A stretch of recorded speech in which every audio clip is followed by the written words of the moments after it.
Bonjour à tous et bienvenue pour ce nouveau test pour donc de la Chifi, cette fois-ci en reprenant les CVJ CS8 que j'ai sortis il y a 2-3 jours. On va s'attaquer maintenant dans la foulée, parce que je les ai déjà depuis un peu plus de temps, les CVJ CSN. J'en avais parlé dans le test des CVJ CS8 et je les conseillais plus, et maintenant je vais vous expliquer pourquoi je les conseille plus. Alors cette fois-ci je vous renvoie quand même vers Lucky LZ, ça reste un très bon partenaire, vous êtes d'ailleurs nombreux à aller acheter chez lui et je suis très content de ça, parce que bah il faut le dire, apparemment vous achetez beaucoup, donc je vous remercie de votre confiance, ça fait vraiment plaisir. Et donc ce qui fait que pour revenir à ces CVJ CSN, on est cette fois-ci sur du 5 drivers par côté et va aller se placer un petit peu face au TRNVX. J'en avais déjà parlé dans mon test des TRNVX il y a quelques semaines de ça maintenant, mais comme il n'était pas prioritaire, j'ai mis un peu de temps à le sortir. Alors qu'est-ce qu'il vaut réellement? On voit ça toute petite chose, ils valent à peu près 45 € aujourd'hui, ce qui est toujours en dessous des TRNVX. Il y a des choses qui font que c'est plus intéressant que les VX, mais les TRNVX avec les embouts à mémoire de forme, c'est mieux. J'explique ça après.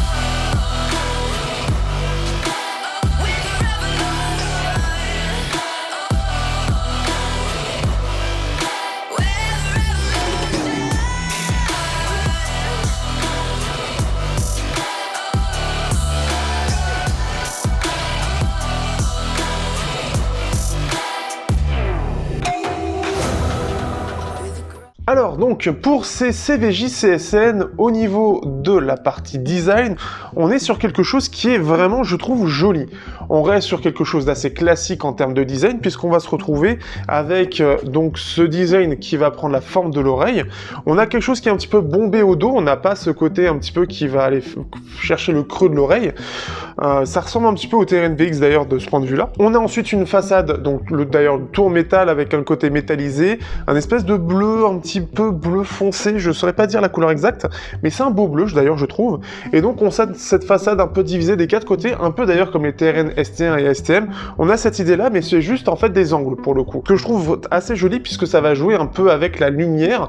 Alors si j'arrive à bien le faire, vous allez le voir dans le plan, mais ça peut bien jouer avec la lumière, donc ça donne un effet assez sympathique. Au centre un petit trou pour faire passer l'air justement, et au niveau de la connexion, on a du 2 pins plat, donc type TFZ, on pourra appeler ça. Des embouts type TRN pour le coup, d'ailleurs ce que je disais sur les CS8, et c'est plus celui-là qui m'y fait penser, on a vraiment l'impression d'avoir une nouvelle filiale de TRN qui s'ouvre pour aller chercher un petit peu ce côté un petit peu plus neutre, mais il y a aussi une autre chose qui me fait penser à ça. Et on a par contre, et ça change un petit peu, les CS8 c'était en plastique avec une canule métal, ici on est en métal avec une canule plastique, donc avec toujours de quoi retenir l'embout, rien de spécial de ce point de vue là, à part que j'ai enfoncé légèrement la petite grille de protection, rien de spécial, mais c'est de ma faute. Ce genre de choses est toujours fragile dans tous les cas. Bon après c'est pas très grave, ça va pas beaucoup bouger. On a la petite gestion ici, L et R à l'intérieur, pour dire gauche-droite tout simplement.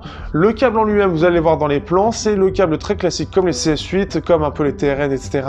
On est sur du très classique, très basique, tressé tout de même, mais assez fin. Ce qui est très bien, c'est que on a avec la boîte déjà de quoi enrouler ça. On a un scratch pour pouvoir les enrouler facilement et voilà, que ça ne s'en mêle pas au moindre mouvement, et une petite sacoche pour une petite poche pour les ranger, ce qui est vraiment cool. Encore une fois aussi, la boîte est vraiment très sympathique, on est sur une grosse boîte qui a un côté, c'est du bois laminé, je crois que j'ai retrouvé le nom, du bois laminé, ce qui fait que ça fait assez classe, et ça va bien avec le design de ces écouteurs là. Et en termes de confort, montrons rapidement ce que ça vaut. J'ai pas grand chose à dire en termes de confort, ils sont confortables, ils tiennent plutôt bien dans l'oreille, le côté toujours derrière l'oreille, donc pas vraiment quelque chose de nouveau. La chose qui peut être sympathique, c'est que pour certains qui sont sensibles au fait qu'on ait comme un peu les CCA CA16, un ergot pour aller chercher le creux de l'oreille pour que ça tienne, ça peut faire mal à certains, ici on l'a pas et ça tient très bien, il n'y a pas de souci.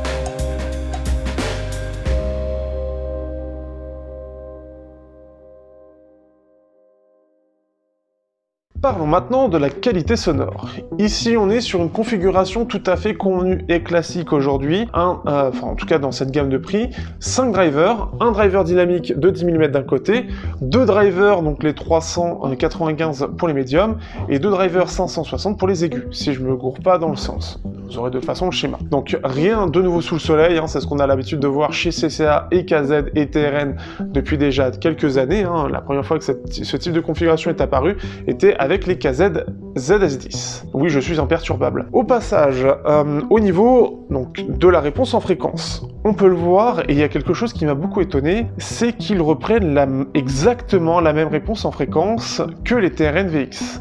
À un détail près, les VX ont un driver, enfin 2 drivers supplémentaires. Donc on n'a pas le même rendu, mais on a quelque chose d'assez proche.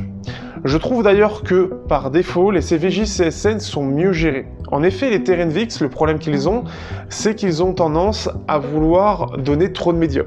Et clairement, ça nous vrille les tympans, et c'est pour ça que j'avais modé, entre guillemets, avec des embouts en mousse. Ça calme beaucoup les médiums, ça donne plus de corps aux basses, et ça donne un meilleur rendu global, ça donne un meilleur équilibre, ce qui fait que d'un tracé moyen, ils deviennent très intéressants. Et c'est pour ça que je l'ai conseillé avec ce truc supplémentaire. Les CVJ CSN n'ont pas besoin de ça. On a un bon confort de base, on a un bon son de base, ça va pas trop pousser sur les hauts médiums. On est toujours sur cette idée de neutre, alors mieux que les CS8 pour le coup, mais de neutre avec un côté quand même brillant, un peu poussé. On a quelque chose qui est plutôt bien au niveau des basses, on a un bon rendu, mais selon les styles, ça va plus ou moins être présent. Dans du style type électro, on va avoir une bonne présence, une bonne profondeur, ce qui fait que ça rend plutôt bien dans la plupart des styles. C'est plus dans le métal où je trouve que parfois le driver est un petit peu plus timide et ne se montre pas beaucoup. Donc ce qui fait qu'on est un peu plus limité selon les styles. Le métal est vraiment plus à prendre dans quelque chose d'analytique si on veut écouter avec ce côté extrêmement détaillé mais assez pauvre en basse en comparaison. C'est pas aussi pauvre que les CS8 mais clairement ça manque un petit peu de présence. On aura quelque chose qui sera très bon dans l'ensemble des styles, assez polyvalent, mais avec ce côté un petit peu plus orienté sur les médiums et les aigus que les basses. C'est vraiment ça qu'il faut retenir. Dans les médiums, on a quelque chose qui est très très détaillé. On sent qu'on a ce premier boost qui arrive quand on voit la réponse en fréquence. Ce premier boost est ce qui fait que ça va vraiment avoir des voix qui vont être très présentes, qui sont très mises en avant et qui sont très détaillées. Le petit point, mais c'est pas très grave, en tout cas un volume modéré, on a parfois un petit peu de sibilance, mon chat fait sa vie, on a parfois un peu de sibilance sur les voix un petit peu, dès qu'elles sont un petit peu élevées, un peu dans les hautes fréquences, ça va se ressentir. Autre chose pour les guitares, on a quelque chose qui va manquer peut-être un peu de corps, elles vont être plus un petit peu dans les aigus, on a globalement un certain poids, mais on sent que ça va plus chercher les aigus que les basses, hein. On va entendre, mais on va moins avoir ce côté riff, on a ce côté vraiment plus analytique qui va ressortir. Autre chose qui est à noter, alors après ça va dépendre de ce que vous cherchez, mais on a un gros boost dans les hautes fréquences et ça se ressent ici. Ça se ressent par des cymbales, et notamment donc une batterie globalement, qui va beaucoup ressortir. Donc comme je le disais, autant dans les basses, ça va être quelque chose qui va être un peu en retrait, autant dans les cymbales, c'est quelque chose qui va être vraiment omniprésent. Donc si vous aimez beaucoup les basses, ça va être quelque chose qui va être compliqué. Si vous êtes par contre adepte des cymbales, les cymbales qui seront bien mises en avant, ici clairement vous allez être servi. Donc c'est quelque chose qui peut vous plaire, mais c'est à vous de voir après tout. Mais clairement c'est quelque chose qui peut être un peu trop présent à mon goût sur du rock ou sur du métal ou tout type où on va avoir beaucoup de cymbales, donc même de l'électro, de la synthwave, etc. J'ai dit électro ou électro, je sais plus. Et bref, et ce qui fait qu'on a quelque chose qui ça va être, je pense, un petit peu le défaut, c'est que vraiment on a ce côté un peu trop mis en avant de ces cymbales que je retrouve vraiment de façon omniprésente sur beaucoup de musique que j'écoute. Aujourd'hui j'écoute de la synthwave, du métal, de la dub, ça d'ailleurs ça rend très très bien, on a un côté assez neutre avec un côté assez clair, hein, puisqu'on a ces aigus vraiment présents, et ça rend vraiment très très bien, ça en fait pas trop dans les basses, et c'est souvent ce qui est recherché. Donc, et voilà, on a quelque chose qui globalement passe vraiment bien.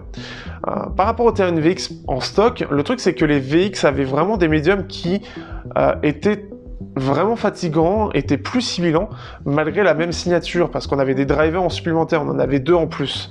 Et ce qui fait que ça rendait vraiment pas bien, ça attaquait trop. Donc, CVJ, par défaut, a mieux géré sa signature et j'ai l'impression que ces CVJ CSN sont une version soit un peu plus cheap, soit retravaillée avec des drivers en moins pour que ça passe mieux sur la signature. Ce qui est vraiment étrange, c'est qu'on a vraiment la même signature. C'est ça qui est très très bizarre. Au-delà de ça, même par rapport aux CCA CA16 qui ont une signature en V, je les trouve meilleurs. Le placement des instruments est meilleur. On a une très bonne séparation des instruments. On a plus de détails que les CCA CA16.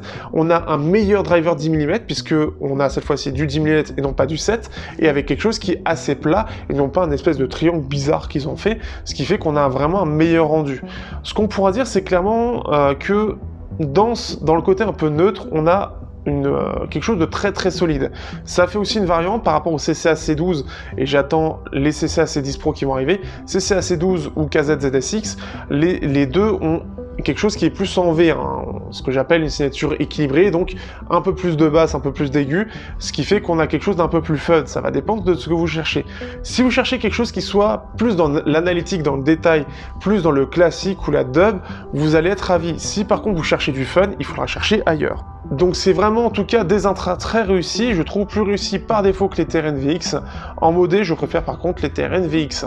Des petites choses que j'ai oubliées, au passage, la scène quand même est vraiment large, on a quelque chose de vraiment large, on a une scène assez aérienne pour le coup, avec ses aigus présents, on a quand même quelque chose d'assez aérien, et on a quelque chose qui, au niveau de la séparation des instruments, est vraiment réussi. Autre chose, pour l'isolation, on se retrouve avec une isolation qui est plutôt bonne pour le coup, meilleure que celle des TRN VX et CCA CA16, on a une coque qui est plus épaisse, qui laisse passer moins de choses, ce qui fait que on a quelque chose qui est mieux isolé, donc un point supplémentaire aussi pour ces CSN qui vraiment, étant les premiers sortis, font vraiment très bien le boulot.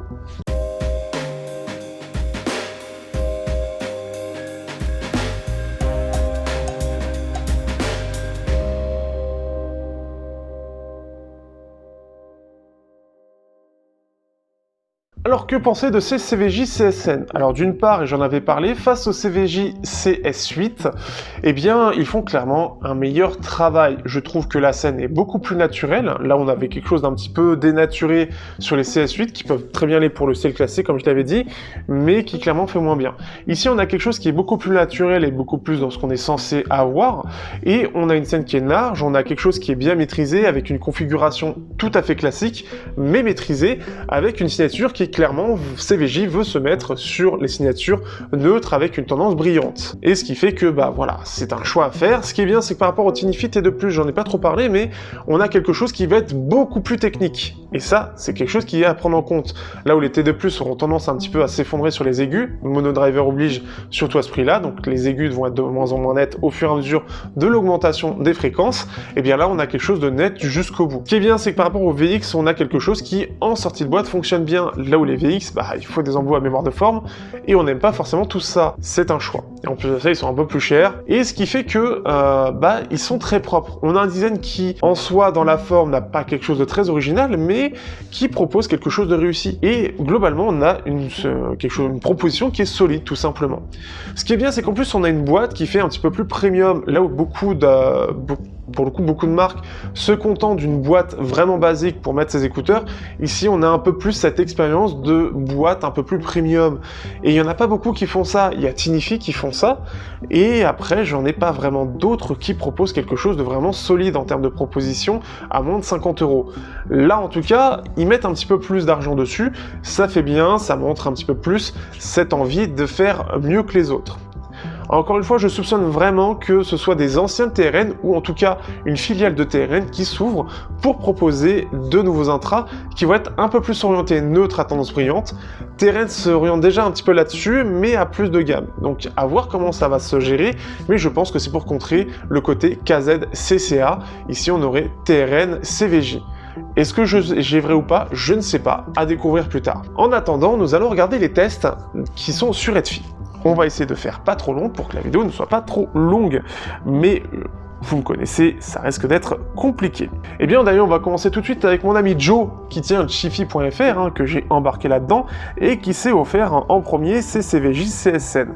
Il a sorti déjà depuis quelques temps le test. Donc dans son résumé, dans un monde contrôlé par les signatures en V ou plus, enfin les signatures en V plus ou moins grasses, les CVJ CSN font figure de vilains petits canards. Du son neutre à 50 € à peine, qui l'aurait cru, la sonorité de ces intras est à l'image de leur look, sobre mais maîtrisé. Si vous en avez marre du son trop boomy et souvent artificiel, alors voici clairement une paire d'intras Chiffy à essayer de toute urgence. Vous y découvrirez un beau neutre du genre qui s'est resté musical sans tomber dans la platitude la plus complète, un vrai petit vent d'air qui fait du bien aux oreilles. Il est vrai que, une chose à noter, on est sur du neutre, mais du neutre comme les Tiny Fit T2+, du neutre qui est agréable à écouter, qui reste entre guillemets musical, dans le sens où ça reste entraînant. On a des neutres qui sont assez chiants, qui vont être trop analytiques et qui vont juste faire qu'on va écouter de la musique mais on va pas la ressentir.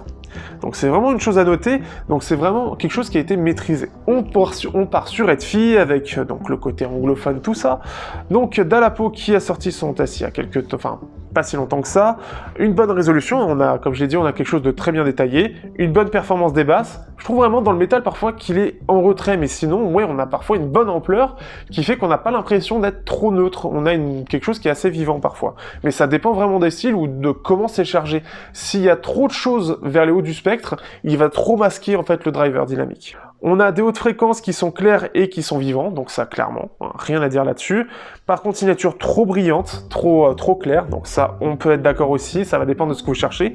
Ça manque de corps et de naturel, alors forcément on a un son qui va être plus orienté, qui va être tiré sur le côté clair, donc qui va manquer un peu de corps forcément, parce que c'est les basses qui vont donner le corps, donc ça dépend aussi de ce que vous cherchez. Et le timbre en armature équilibrée, bon ça après c'est très personnel, moi je le ressens pas, j'ai l'habitude des hybrides. Nymphonomaniac qui nous sort un réglage neutre avec une bonne gestion de la, pareil, du macro détail pour le coup, bonne image aussi, une bonne transparence, on a quelque chose, une tonalité brillante, enfin claire, fluide. Donc je pense que c'est le côté assez doux, sans que ça en fasse trop, sans que ce soit justement qu'on ait trop de sibilance ou qu'on se fasse juste épuiser la tête à cause des fréquences qui vont trop taper dans l'autre fréquence. Ici ça reste correct, encore faut-il ne pas être sensible à ces fréquences-là. Par contre, une présence des basses un petit peu trop calme, un petit peu trop en retrait, un son qui est un peu trop froid aussi, dû à ce côté brillant.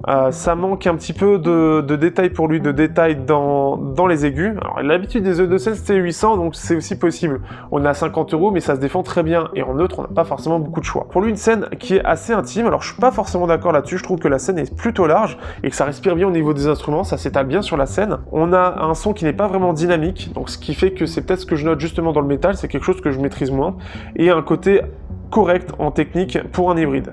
Après, c'est dans la moyenne de ce qu'on a pour de l'hybride. Wretched Stare, une bonne scène, détaillée, accuracy, donc qui est assez précis et confortable.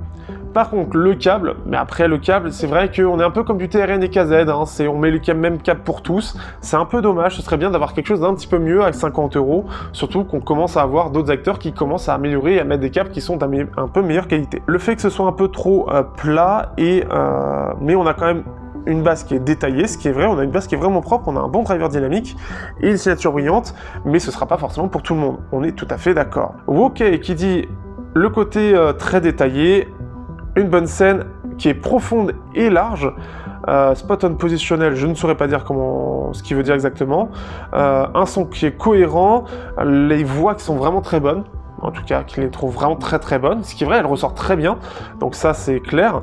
Un côté, donc un son neutre clair, enfin voilà, une signature comme ça, comme j'ai dit, donc pas fait pour ceux qui aiment les basses. Et donc le câble aurait pu être mieux, Easy to Tangle, bon après c'est voilà, c'est le câble un peu moyen. La basse c'est un petit peu trop en retrait pour ceux qui préfèrent plus de basse, clairement c'est ça.